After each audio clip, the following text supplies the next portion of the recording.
Hello friends, இந்த மாதிரி chicken நல்ல காரச்சாரமாக செய்யணுமா? வாங்க எப்படி செய்யலான்னு பார்க்கலாம். வச்சுக்கோங்க. அதில் 1 டேபிள் ஸ்பூன் அளவுக்கு மல்லி விதை சேர்த்துக்கோங்க.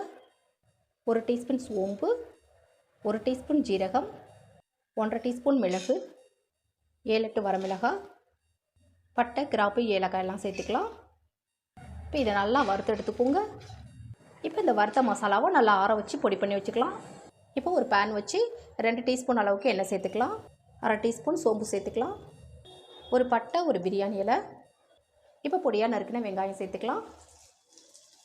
இது கூடவே கொஞ்சம் கருவேப்பிலை, கொஞ்சமாக உப்பு சேர்த்துக்கலாம். இப்போ வெங்காயம் நல்லா வதக்கி விட்டுறலாம்.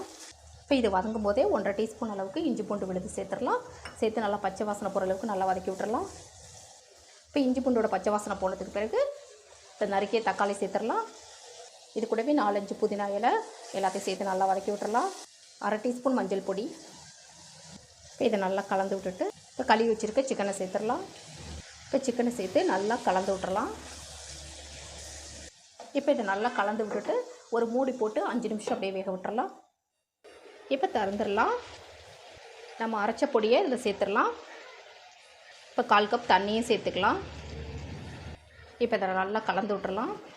சிக்கன் கறி ரெடி ஆகிடுச்சு. இப்போ இதை நல்லா கலந்து விட்டுறலாம். இதில் கொஞ்சமாக நறுக்கிய கொத்தமல்லி. பாருங்கள், சூப்பராக ரெடி ஆகிடுச்சு.